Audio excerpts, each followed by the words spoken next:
एक श्रीरामपुर नाम के गांव में विश्वास नाम का टीचर रहा करता था। उसके दो बेटे थे, एक का नाम था सुशील और दूसरे का नाम सुहास। दोनों भी अब बड़े हो गए थे। उनकी माँ दिन भर घर के काम करके बच्चों की तरफ ध्यान दिया करती थी। एक दिन शीला नदी पर कपड़े धोने के लिए जाती है। तभी वह पैर फिसलने की वजह से गिर के शीला की कमर में मोच आ जाती है। उससे उठकर बैठना भी मुश्किल हो जाता है। एक दिन शीला अपने पति से, अजी मैं सोच रही हूँ कि सुशील की शादी कर दी जाए, इससे घर को संभालने के लिए कोई आ जाएगी। हाँ शीला, तुम सही कह रही हो, मगर इस बारे में मुझे सुशील से बात करनी पड़ेगी। मैं देखता हूँ, तुम चिंता मत करो। तभी सुशील घर आता है। सुशील अपनी माँ से, क्या बातें शुरू थी मेरे बारे में? मैं आया तो अचानक बंद हो गई। सुशील बेटा, अब तुम्हारी माँ से घर का काम नहीं होता और अब तुम्हारी शादी की भी उम्र हो गई है, तो क्यों ना तुम शादी कर लो। जैसा आप ठीक समझो पिताजी, आपने सोचा है तो ठीक ही होगा। ऐसा कहकर विश्वास भी उसके काम पर लग जाता है। कुछ दिनों बाद विश्वास एक अच्छी लड़की ढूंढकर उससे सुशील की शादी करवा देता है। सुशील और सुहानी बहुत खुश रहा करते थे। उनकी गृहस्थी बहुत अच्छे से चल रही थी। 2 महीनों बाद मास्टर विश्वास रिटायर्ड हो गए थे। अब वो दिन भर घर पर ही रहा करते थे। शीला और विश्वास दिन भर बातें करते और अपने नए बहू के साथ अपना समय बिताते थे। एक दिन विश्वास को हार्ट अटैक आकर उनकी मौत हो जाती है। उनके बाद घर में बड़ा बेटा सुशील और छोटा बेटा सुहास अपनी माँ के साथ रहा करते थे। अब सुशील की पत्नी सुहानी कोई भी काम ढंग से ना हो तो सास और देवर को बोल लगाया करती थी। एक दिन बहुत सारा खाना घर में बच जाता है। सास ने खाने से मना कर दिया। तब सुहानी ने, बहू मुझसे ये खाना नहीं खाया जाएगा। हाँ, यहाँ कौन सी मेहनत करनी पड़ती है। भाभी, माँ को कुछ मत कहो, वह खाना कल का है, उसकी तबीयत के लिए वह ठीक नहीं है। अरे यहाँ क्या सब फोकट में आता है? तुम्हें क्या मेहनत करनी पड़ती है? हाँ भाभी, ये सब पता है, मगर मेरी पढ़ाई ख़त्म हो जाने के बाद मैं भी काम करूँगा, तो आपको ये बोलने की नौबत नहीं आएगी। तेवर तो देखो, मुझसे आवाज ऊपर करके बात करते हैं। तुम रुको, मैं तुम्हारे भैया से बात करके इस समस्या का समाधान निकालती हूँ। मैं ये हर रोज के किटकिट से परेशान हो गई हूँ। सुहानी गुस्से से अपने कमरे में चली जाती है। अगले दिन वो अपने पति से घर के बंटवारे के बारे में बोलती है। अजय, मैं अब इस घर में नहीं रह सकती, मुझे मेरे हक का घर चाहिए। अरे सुहानी, तुम्हें आज अचानक क्या हो गया है? कुछ हुआ होगा तो बैठकर समस्या का हल निकालते हैं। मैंने आपसे कहा ना, मुझे इस घर में नहीं रहना। आप सोच लो आपको क्या करना है। अब सुशील अपनी माँ के साथ बात करने चला जाता है। अरे बेटे, आज तुम्हें कुछ काम है क्या? तुम कुछ चिंता में दिखाई दे रहे हो। हाँ माँ, मैं सोच रहा हूँ कि मैं मेरा हिस्सा लेकर अलग हो जाऊँ, क्योंकि तुम्हारी और सुहानी की हर रोज की नोकझोंक मुझे पसंद नहीं, इसलिए मैं कह रहा हूँ। मगर भैया, इसकी कोई ज़रूरत नहीं है, हम एक साथ रहे, ये हमारे माँ पिताजी का सपना था। हाँ बेटे, तुम सही कह रहे हो। हम हमारी जायदाद के समान हिस्से कर देंगे। तुम तुम्हारा हिस्सा लेकर सुहानी के साथ खुश रहो। माँ, मैं जमीन में से 2 एकड़ जमीन ले लेता हूँ, बाकी की 3 एकड़ जमीन में सुहास को दे देता हूँ। ठीक है भैया, मुझे कोई आपत्ति नहीं है, मुझे तुम्हारा निर्णय मंजूर है। बेटा, तुमने सब तय कर ही लिया है तो यही ठीक होगा कि हम दोनों इसमें ना बोले। माँ, मैं कल ही हमारी दुकान का काम कर लूँगा और वहाँ रहने के लिए चला जाऊँगा। जैसा तुम्हें ठीक लगे बेटा। ऐसा कहकर सुशील वहाँ से चला जाता है। माँ और सुहास को बहुत दुख होता है कि सुशील उनसे ऐसी बातें कर रहा था। कुछ दिनों बाद सुशील अपने दुकान का काम पूरा करके वहाँ ही घर बनवा लेता है। दोनों भी वहाँ रहने के लिए चले जाते हैं। अब वो दोनों चले जाने के बाद शीला सुहास से, बेटा, मुझे ऐसा लगता है कि अब तुम काम पर ध्यान दो और साथ में तुम खेती भी कर सकते हो। मगर माँ, उस खेती में आज तक कुछ आया नहीं, तो अब क्या आएगा? तुम प्रयत्न करके तो देखो, तुम्हारे परिश्रम जाया नहीं जाएंगे। तुम मेहनत तो करो बेटा। माँ, तुम कह रही हो तो मैं प्रयत्न करके देख लेता हूँ। अगले दिन से सुहास अपने खेत में काम करने चला जाता है। सालों से बंजर पड़ी हुई जमीन उपजाऊ बनाने के लिए उसको बहुत मेहनत लगती है। सुहास हार ना मानकर बहुत मेहनत करता है और उस खेत में गेहूं के बीज लगाता है। उस खेत में सुहास दिन रात मेहनत करके गेहूं का अच्छा उत्पादन लेता है।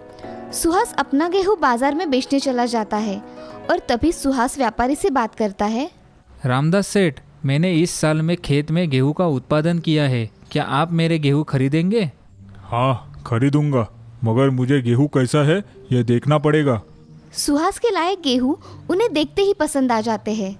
अरे सुहास, तुम्हारे गेहूँ बहुत अच्छे हैं, मैं इनके अच्छे दाम दूंगा, मगर सारे गेहूँ के बीज मुझे ही बेचना होगा, तो ही मैं तुम्हें अच्छे दाम दूंगा। जी सेठ जी, मैं आपको ही मेरे गेहूं के बीज बेचूंगा। अच्छा, तो मैं चलता हूँ।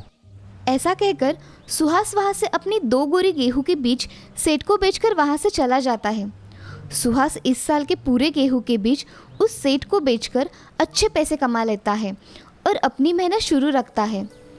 अब वो कुछ दिनों में अच्छा कमाने के कारण अपना खुद का घर और खेती बढ़ा लेता है। इधर सुशील गांव में दुकान में अच्छा घर बनाकर रहने लगता है, लेकिन उसका धंधा कुछ अच्छा नहीं चल रहा था। उसी के कारण वो बहुत परेशान रहने लगा था। तभी उसे पता चलता है कि सुहास ने खेती करके बहुत तरक्की कर ली है और वो घर जाकर, सुहानी, तुम्हें पता है सुहास का कारोबार बहुत बड़ा हो गया है, क्यों ना हम सुहास से मदद मांगते हैं। तुम कह रहे हो तो हम मांगेंगे उनसे मदद, मगर क्या वो हमें मदद करेंगे? हाँ, क्यों नहीं, वो मेरा भाई है, वो मेरी मदद ज़रूर करेगा। सुशील सुहानी के साथ सुहास के घर चले जाते हैं और वहाँ जाकर, माँ, मुझे माफ़ कर दो, मुझे माफ़ कर दो मेरे भाई। अरे भैया, तुम यहाँ आओ ना। आज कैसे आना हुआ बेटा? माँ, मुझे मेरी गलती का पूरा एहसास हो गया है, हम दोनों को माफ़ कर दो। हाँ माँ, मुझे माफ कर दो, हमसे बहुत बड़ी गलती हो गई। तुमको एहसास हो गया है, यही बहुत है मेरे लिए। अब हम साथ साथ रहेंगे, आपको कोई आपत्ति नहीं है ना भाभी? नहीं सुहास, मुझे कोई आपत्ति नहीं है, हम अब साथ साथ रहेंगे और मेरे बुरे बर्ताव के लिए मुझे माफ कर दीजिए। ऐसा कहकर सुहास और सुशील मन के सारे गिले शिकवे मिटाकर फिर से एक साथ रहने लगते हैं। अब उनका परिवार एक खुशहाल परिवार बन जाता है। गिरीश लाल एक खुशहाल व्यक्ति था, जिसके लिए परिवार की खुशी ही सबसे बढ़कर थी। शायद यही कारण था कि वो अपनी पत्नी को महिलाओं की फैक्ट्री में काम करने देता और कभी कभार उसके लेट आने पर उसके लिए खाना भी बना के रखता था।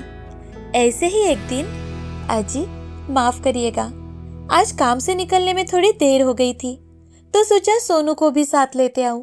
तुम इन सब बातों की चिंता मत करो जमुना, और आज के खास पकवान पर ध्यान दो। आज चिकन ताजा मिल गया था तो बना दिया तुम सभी के लिए। मैंने कुछ अच्छे ही कर्म किए होंगे, इसीलिए तो मुझे आप जैसा पति मिला। हाँ माँ, पिताजी बहुत बढ़िया खाना बनाते हैं। सभी हंसी खुशी खाना खाने लगते हैं। गिरीश लाल का परिवार उससे बहुत ज्यादा संतुष्ट था, परंतु गांव वालों का कुछ और ही कहना था। यार, ये गिरीश लाल क्या चूल्हा चौकी करता है, अपनी पत्नी के लिए कोई काम छोड़ता है कि नहीं? अरे हाँ भाई, मर्दों वाली तो कोई बात ही नहीं है उसमें। अपना गिरीश तो बस बांस की लकड़ियों की तरह है, बिना किसी काम का। सही कहा भाई तुमने, पर हमें क्या, चल हमारे दुकान भी तो खोलने हैं। वो दोनों गांव वाले बातें करके चले तो गए, पर उनकी सारी बातें सोनू ने सुन ली थी। ये लोग पिताजी के बारे में कितना गलत सोचते हैं। पर सोनू जानता था कि यदि वो उनसे कुछ कहेगा तो वो उसे उल्टा ही सुना देंगे, इसीलिए वो घर चला गया और अपनी माँ से, माँ, पिताजी खेत में इतनी मेहनत करते हैं और घर पर भी अक्सर खाना बनाते हैं। बाहर जाकर आप भी घंटों काम करती हैं, तरह तरह के व्यंजन बनाती है, फिर भी गांव के लोग पिताजी और आपके बारे में बातें बनाते हैं। मुझे इस सब के बारे में बहुत बुरा लगता है माँ। सोनू, तुम्हें एक राज की बात बताऊं? हाँ बताइए माँ। सोनू, तुम्हारे पिताजी को खाना बनाना बहुत ज्यादा पसंद है, खासकर चिकन। और जो चीज हमें पसंद होती है उनके लिए हमें हिम्मत दिखानी होती है। बिल्कुल सही बेटा। अपनी माँ की बातें सुनकर सोनू समझ चुका था कि उन दोनों गांव वालों की सोच कैसी बदलनी होगी। गिरीश लाल और जमुना की सालगिरह नजदीक आ रही थी। सोनू ने उन दोनों काकाओं को आमंत्रित करने की अपने माँ पिता से बात की। दोनों ने खुशी खुशी हाँ कह दिया।